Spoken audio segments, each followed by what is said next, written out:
aquí estoy, como anticipé, con super lujo programone, el doctor Pablo Luis Gasipi, que es secretario de la Fiscalía de la Cámara Federal de la Ciudad Autónoma de Buenos Aires, docente universitario, sobre legislación sobre patrimonio cultural y delitos ambientales. ¿Cómo estás, Pablo? Bien, buenas tardes. Muchas gracias por la invitación. Gracias a vos por venir, un honor. Muchas gracias.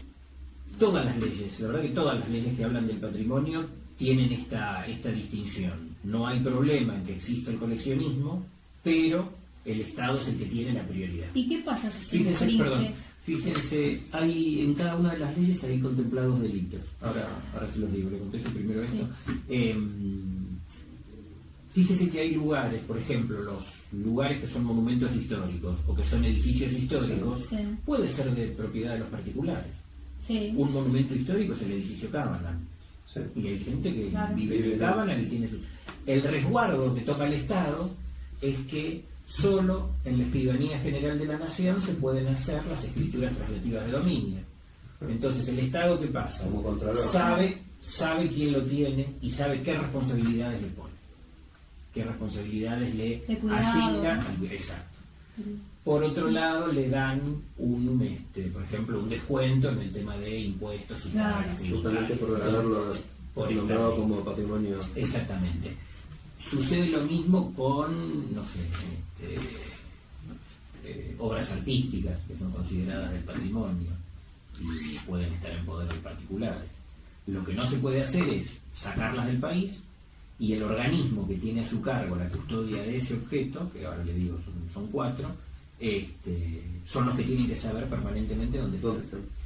La Comisión Nacional de Museos para determinados bienes, el Archivo General de la Nación para todo lo que sea documentación, el Instituto del Cine y la Cinemateca para las películas, este tipo de documentos. Me olvido de uno. En el caso de los bienes públicos, bienes del patrimonio cultural y el dominio público, la Secretaría de Cultura, el Ministerio de Cultura ahora. Existe una Dirección Nacional de Patrimonio y ellos llevan el Registro Nacional del Patrimonio Cultural, que tiene bastantes leyes y de muy buena factura, pero tiene un deficiente cumplimiento. Exacto. Entonces ustedes me preguntan y me dicen, ¿en la Argentina hay leyes de protección del patrimonio cultural? Por eso te preguntaba. Y yo le tengo que decir, sí, hay 22. ¿Y el delito máximo cuál sería? Hay 22 leyes. Sí. ¿Se cumplen? Y ponele, dirían los chicos. ¿Hay una ley integral de protección del patrimonio cultural? No. Hay leyes que protegen cada uno de los objetos de modo separado. Entonces cada uno que quiera meterse a averiguar qué tiene que hacer frente a un objeto del patrimonio cultural no le queda más que leer todo. En nuestro país hubo solo 2 proyectos de ley para hacer una ley de patrimonio cultural. Una en el año 49, hace bastante, perdió estado parlamentario, y otra en el año 2010 que lo presentó Norma Morandini en el Senado y también nunca se trató. ¿Usted tendría que presentar un auto? No, muchas gracias, no, eso no me sale bien. Pero digo, con cada una de las leyes que van surgiendo, se van cubriendo determinados temas. Lo que no hay es una integral. Yo digo, el Estado, ¿no está descuidando, el Estado todos? Yo creo que que hay... Al no hacer pasar estos proyectos, del 49 al 2010 que vos comentaste, en cierto punto, y al no haber de nuevo otros proyectos, ¿no se está descuidando en cierta forma? Es raro, porque no sé si contestarte si sí o si no. Que haya una ley única, orgánica, con todo compendiado y que sea de fácil acceso, facilitaría las cosas. Obvio, claro. Por otro lado, los que nos toca trabajar en esto, yo que doy clases de este tema, tenemos tan sistematizado que estén estos compartimentos que la protección se brinda efectivamente. No es ese el punto. Pablo, pero vos eso una de las excepciones. Porque no todas las personas, con todo respeto lo digo, pero no todas las personas que están en el Poder Judicial, en el cargo que fuere, saben tanto de historia como vos. o dan clases o se ocupan de esto. Esto es una realidad, lo que yo te digo. Verdad, y lo digo con todo el respeto del mundo. No, yo también, pero digo, pero las leyes... Por eso, mira, hay una... se le puede escapar. Se nos escapa a todos. Sí, pero... Mirá esto que te voy a contar. Vos me decías recién algo de uno de los delitos. Vos me decías si hay delitos para esto. Sí, delitos hay, pero yo... La ley que crea el Archivo General de la Nación es del año 1961. Sí. Y ahí había toda una serie de... Y sigue vigente la ley. Sí. La ley que está vigente. Y hay una serie de... son como 30 artículos que dicen, se considera documento histórico tal, este se lo cuida de tal forma, este se lo cuida de tal otra, la responsabilidad que tiene esto es de este, qué sé yo. Y al final de todo, creo que es el artículo 26, dice: los que infringieren esta ley, si no se cometiere con ello un delito más grave, serán pasibles de una multa de 10.000 a 100.000 pesos moneda nacional. Esto es en el año 1961. Si llega a suceder algo hoy que sea infracción a las normas que esta ley prevé, la pena que tiene es 0,7 ceros y un 1. Entonces, ese es el delito que hoy tenemos y esa es la pena que no hay delito. O sea, digamos, por una cuestión hay delito, de pero principio de legalidad. Imposible, o sea, formalmente el delito existe, pero el delito, vos no lo podés perseguir, exacto. o no corresponde que lo persigas por esto. Entonces vos me decís, ¿cómo es el tema? No sé, yo del año 61 hasta ahora, no es que nadie se preocupó o que nadie vio que esto existía. No. Hubo cierta desatención de todos los poderes del Estado. Pero por eso se actuó con negligencia, me parece. Que es hacer menos de lo que se debe, se sabe. Pero digo, o sea, hay... 2 veces, 49 y 2010. Sí, y reconozco que es un tema que socialmente es políticamente correcto hablarlo y mencionarlo, y a todo el mundo le gusta la protección del patrimonio, pero después termina siendo un tema en el que socialmente la idea general es un tema que le interesa a los historiadores o a los ricos que pueden pagar esas determinadas obras. Hay otras urgencias: dedicarnos a ver cómo hacemos con los planes sociales, dedicarnos cómo salimos económicamente, dedicarnos cómo hacer a salir de situaciones de crisis social en la que estamos. Y este tema queda en segundo plano. Cuando las situaciones de crisis sociales en las que estamos son precisamente porque no hay educación, y esto enmarcaría dentro de la educación. Totalmente. Entonces, yo no hay te doy un educación paso más y no hay allá salud. ni siquiera la educación formal. Puede entrar en un colegio o en una universidad. Desde la familia, de formación de ciudadana. Sí, tal cual, o sea, porque el que educa, la primera que educa es la familia, donde ese ser humano, digamos, nace, pero se educa, puede ser con los padres, con los parientes, con Argentina tuvo siempre una vocación muy grande por la protección del patrimonio. La verdad es esa. Sí. La primera ley de protección del patrimonio la dio Sarmiento, cuando decidió comprar la casa de Tucumán para convertirla en un lugar de veneración. Claro. Una ley que tiene un solo artículo. Pónese la compra de la casa para que sea el lugar de veneración, punto. Hasta ahora que ha habido todas estas que yo te digo, leyes propias, nacionales, y nos hemos hecho parte de convenios internacionales de protección, inclusive el último que nos hemos hecho hace 3 años o 2 años, la Convención de las Naciones Unidas para la Protección del Patrimonio Subacuático. Digo, todos los aspectos que vos te puedas imaginar, hay una ley que los contempla. Frente a eso, la efectividad de la aplicación de esa ley se va perdiendo. Tal cual. Para mí es un tema, insisto en esto, y un poco volvemos a lo mismo al tema de la educación. Para mí es un tema más social y de conocimiento que un tema de verdadera ejecutividad desde alguno de los poderes del Estado. Porque vos decías, falta una ley, hay cierta negligencia y qué sé yo. Yo mi pregunta la transformo desde el otro lado. ¿Para qué queremos más leyes si no las vamos a cumplir? Bueno, si tenemos varias y los podemos hacer, ¿me entendés? O sea, digo, siempre uno tiende a lo mejor, y entiendo tu pregunta desde ahí. Tiendo a que haya una sola, ordenada, prolija, actualizada. Sí, tal cual. O sea, y sí, es más práctico. Es a lo que aspiramos totalmente. Tal cual.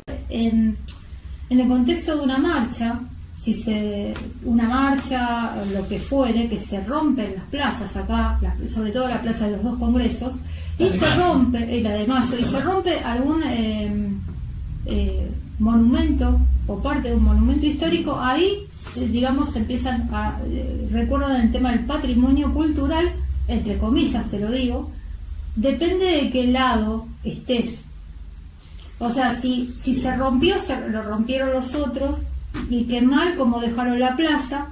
Ojo que yo no hablo, no es con bandera política, ¿eh? O sea, lo digo desde el lugar... Un poco de lo que hablábamos hace un rato de la... Me corro de cualquier bandera. Yo también. O sea, lo digo en forma, dentro de mi subjetividad, lo más subjetiva posible. Observo eso. Hablábamos hace un rato de lo que era la formación ciudadana para los jóvenes o para los que están en edad escolar.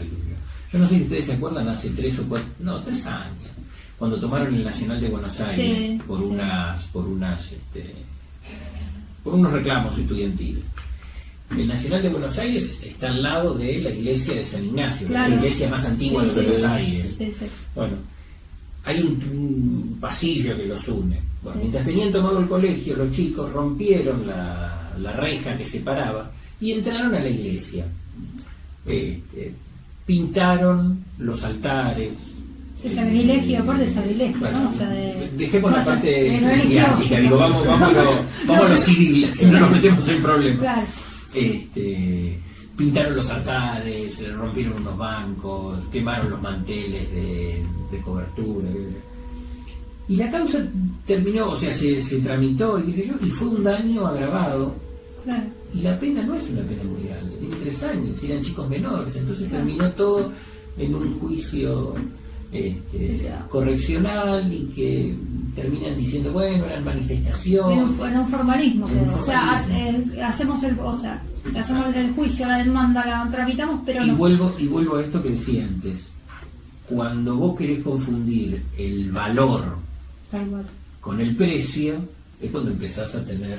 O sea, la defensa de los chicos, bien organizado desde la defensa. Decía, bueno, ¿cuánto cuesta lo que rompieron? Y no tiene precio.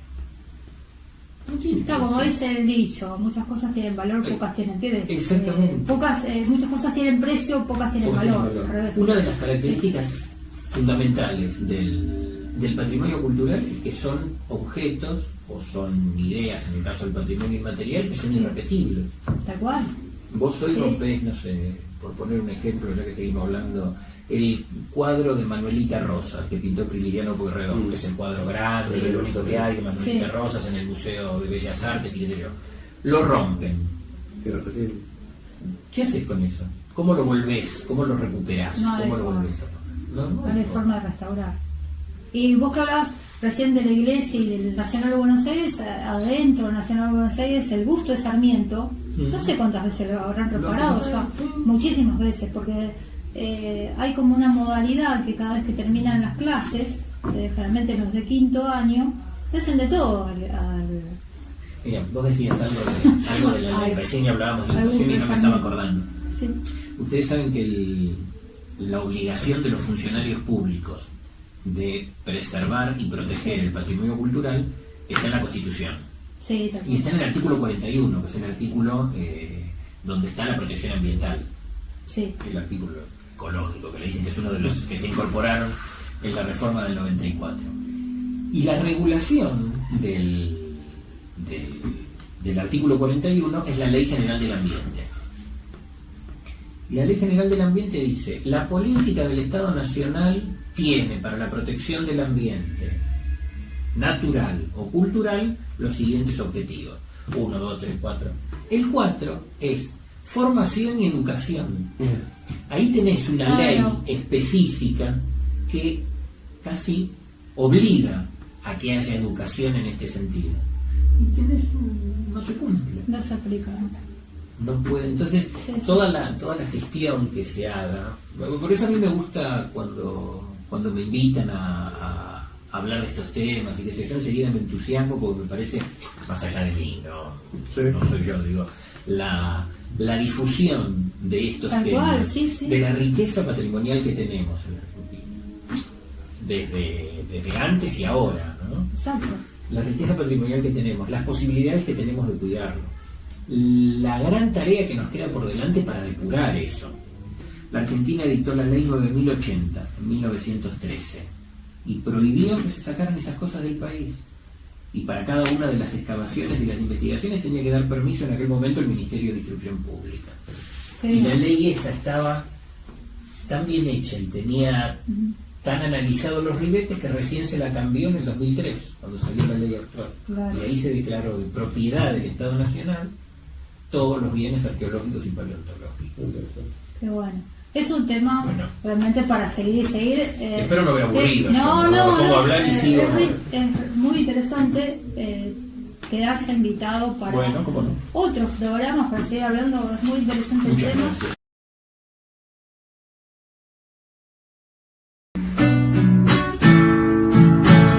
Voy a tirarla de muy lejos, quiero averiguar qué pasa dentro, ventilar mis emociones. Voy a sacar de mi cabeza cada uno de mis malos pensamientos, disminuir las distracciones. La mente en blanco ensanadora. Necesito comenzar a vivir como viven las veras, sobreponiéndose a los miedos, vivir como si fueran estas las últimas horas que nos quedan. Debo olvidarme del pasado, que el futuro no me paralice. Necesito estar acá. Hay un extraño en el espejo que me mira y siempre me censura. ¿Dónde está la cura? Los pies sobre la tierra, las manos hacia el cielo, y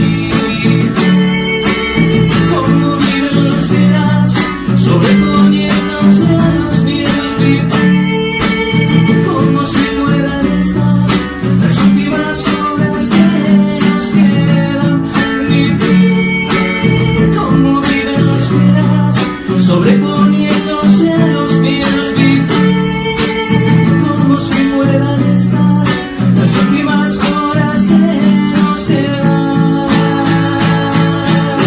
Para decir adiós hay tiempo,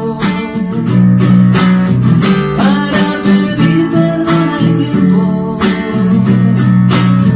para encontrarse y reconciliarse. Solo se trata de vivir.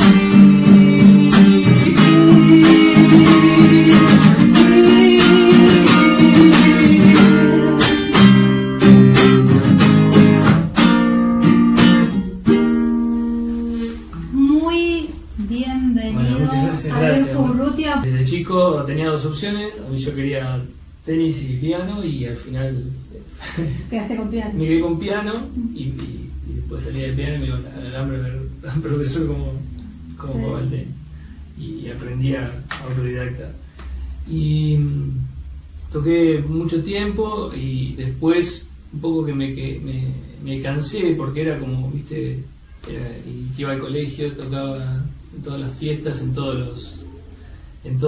los eventos y después me cansé, estuve un montón de tiempo sin hacer nada. Sí pasé música mucho tiempo y después de muchos años, y siempre fui de escribir, después de muchos años volví como al piano y empecé un poco con lo que había escrito y con el piano que había dejado a tratar de unir las dos cosas. Al principio me salieron unos Frankenstein tremendo, porque eran cosas que no estaban ni hechas para la música, ni la música hecha para eso. Y me fui medio como convenciendo y gustando lo que me venía haciendo, lo que venía pasando, traspasando la barrera de por ahí de los amigos, de que todos te dicen que está bueno, que está buenísimo, sos un gran genio, y bueno, pero de ahí que pasa esa barrera, Perfecto. llegar al otro que te dice que es una porquería lo que haces, que obviamente que te cierran las puertas, y vencer esas cosas y empezar a negociar entre ese que te dice que es una porquería y el que te dice que está buenísimo. Genial, claro. Y uno, a medida que va corriendo los discos, que va corriendo los años, uno se va como encontrando y amigando con lo que tiene que ser. Es un poco lo que dice la suerte, que uno se tiene que hacer cargo de lo que uno vino a hacer acá. Y a veces es difícil encontrarlo, a veces hay gente que no lo encuentra nunca o lo encuentra de grande. Yo creo que es esto lo que yo tengo que hacer, porque es donde me siento pleno. Sí, y porque cada vez, sinceramente, cada vez que tuve que dejar, siempre me pasaron cosas extra razonables que me hicieron como continuar. Cosas muy locas que me decís, bueno, le digo, te agarro un tiempo y decís, no, basta, acá. Es continuamente dicho contra la pared. Y bueno, creo que eso fue un poco el convencimiento, y es ahí cuando uno tuerce la suerte para su... Uno se está haciendo bien las cosas, no se desvía, no agarra atajos oscuros, creo que la suerte se pone de su lado. Y un poco fue eso desde chiquito, que me fueron medio como las cosas llevando donde llegué hoy. Está bueno, muy bueno. Sí. Toco para acompañar, y yo simplemente toco acústico o piano, y tengo la banda que toco guitarrista, que es eléctrico, y bata y bajo, y a veces piano, otro pianista, depende. Y siempre procuré reunirme, y lo logré, de gente que sea mucho mejor que yo. Que es el secreto, pero es el secreto para aprender. Gracias a Dios nos hicimos amigos de 12 años, tocamos juntos, y son buenísimos, son sesionistas, tocan con todo el mundo, y es como un grupo de laburo. Qué importante es ir cruzando por la vida con gente así, ¿no? Sí, tuve la verdad muchísima suerte. Eso está bueno. Pero se fue creando de los laburos, ¿viste? Porque por ahí estás haciendo la producción, llamás a alguien que venga a tocar las guitarras de tal disco, te haces amigo. Los artistas son así. Claro. Es así. Entonces, ¿te animas a tocar otro? Sí. Acá en el aire. ¿Cómo no? Este se llama Años Menos. Sí. Y es una canción que, bueno, creo que cualquiera de nosotros la tenemos un montón de años menos. Yo. Tremenda, oye.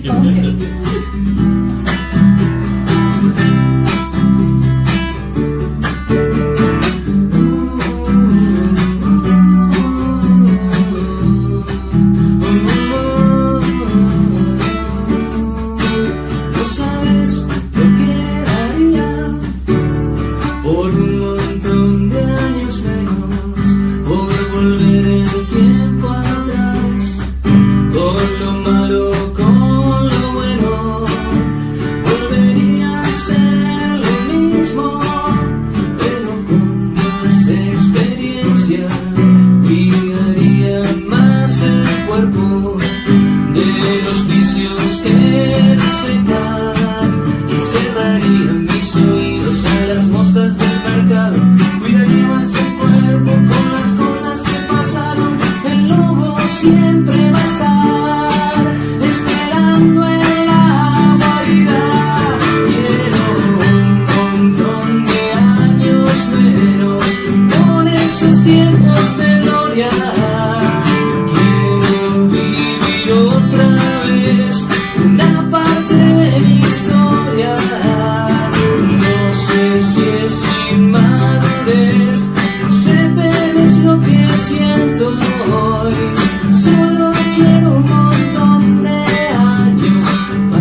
lo que ahora estoy viviendo.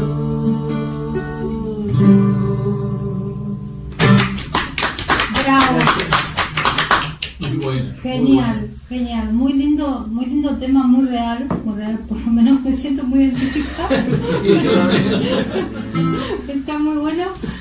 Alfo, fue un honor. No. Tanto, Bueno. realmente un honor, gracias por venir. No, por favor, y gracias a ustedes porque estas pequeñas así caricias y puertas son muy importantes para nosotros, más allá de que haya más grandes o más chicos, no importa, pero esto es muy importante para nosotros, poder tener este espacio para difundir, para mostrar las canciones y quizás para que en alguien que esté escuchando despierte las ganas de escuchar más, de ir más y de venir a ver en los shows.